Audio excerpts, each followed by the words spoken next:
ડીસા નગરપાલિકામાં ભાજપના 18 સભ્યોના રાજીનામા।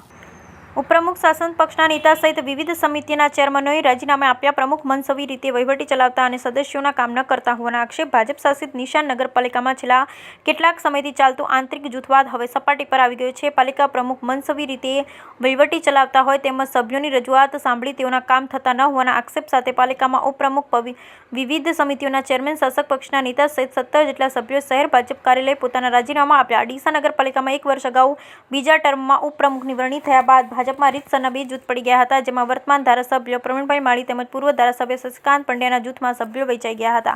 ત્યારથી ડીસા નગરપાલિકામાં આંતરિક જૂથવાદ ચાલી રહ્યો છે, જેથી વર્તમાન પ્રમુખ સંગીતાબેન દવેને હટાવવા એક જૂથ છેલ્લા કેટલાક સમયથી સક્રિય પ્રયાસો કરી રહ્યું હતું।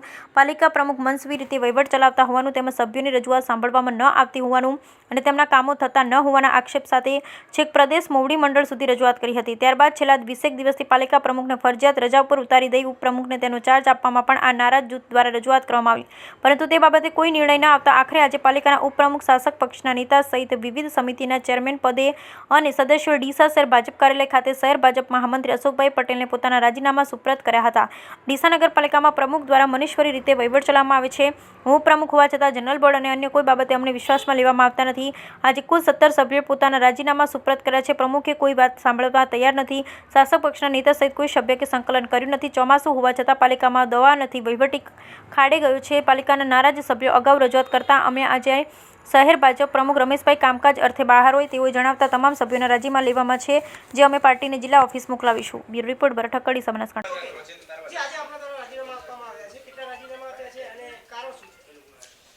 આજે નગરપાલિકાના 17 ચેરમેનો, જેમાં ઉપપ્રમુખ, કારોબારી ચેરમેન, પક્ષના નેતા, દંડક, મુખ્ય કમિટીઓના ચેરમેનના રાજીનામા આવ્યા। એમાં કેટલાય સમયથી પ્રમુખને અવારનવાર ધ્યાન દોર્યું, ચેરમેનોનો કામ થતા નહોતા, ચેરમેનોનો વિશ્વાસમાં નહોતા લેતા। પક્ષના શાસક પક્ષના નેતા હું હોઉં છતાં પણ છેલ્લા કેટલાય સમયથી કોઈ એમને સંકલન કર્યું નથી। ચોમાસાના ટાઈમમાં નગરપાલિકામાં દવાઓ નથી, સ્ટ્રીટ લાઇટ માટે લાઇટો પણ નથી।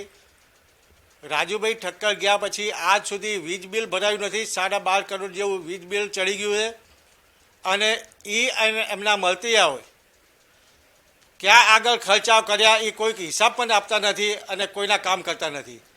અને એ નારાજગીથી અમે શહેર પ્રમુખ, જિલ્લા પ્રમુખ અને પ્રદેશ સુધી રજૂઆત કરી કે આ નારાજ સભ્યોના કામ થતા નથી, ફોન ઉપર ચોખ્ખું ના પાડવામાં આવે। તેથી કંટાળી અને આજે શહેર ભાજપ કાર્યાલય બધા ચેરમેન સાથે રાજીનામા આપ્યા છે। આજે ડીસા નગરપાલિકાના 17 વિવિધ ચેરમેનો રાજીનામા આપ્યા અને એને સમર્થકો કુલ 25 થી 26 જણાએ એ રાજીનામા ધરી દીધા છે। પ્રમુખ શ્રી જ્યારના પ્રમુખ બન્યા છે ત્યારના આજ દિન સુધી જે પાર્ટીનો અમારે નીતિ નિયમ છે, પ્રી બોર્ડ બોલાવું, બોર્ડ પણ બોલાવતા નથી। ગમે ત્યારે બોર્ડ બોલાવે ત્યારે હું ઉપપ્રમુખ તરીકે પક્ષના નેતાને કોઈને પણ ધ્યાનમાં લીધા વગર એજન્ડા બહાર કાઢી દે।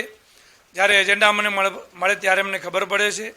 આજે ડીસા શહેરમાં જે વિવિધ જગ્યાએ કેમેરા કેટલા સમયથી બંધ પડ્યા છે, અમે વારંવાર રજૂઆત કરીએ છીએ, છતાં પણ ધ્યાન રાખતા નથી। કેટલા બિલ્ડિંગો કાયદેસર મંજૂરી લીધેલી છે, છતાં આવી બિલ્ડિંગોને પણ ખોટી એમના ઇશારાથી નોટિસો અપાવાય છે અને ખોટું ભ્રષ્ટાચાર કરી રહ્યા છે। અને દરેક ચેરમેનો પોતાનું જ્યારે કામ રજૂ કરે છે તો કર્મચારીઓ સ્પષ્ટ કહે છે કે પ્રમુખશ્રી અમને ના પાડી છે, તમારું કામ નહીં થાય। તો વારંવાર અમે હેરાન થતા હતા, એના કારણે ન છૂટકે આજે અમારે રાજીનામા ધરી દેવા પડ્યા અને અમને વિશ્વાસ છે પૂરેપૂરો ન્યાય મળે એવી અમે ભારતીય જનતા પાર્ટી પાસે અપેક્ષા રાખીએ છીએ।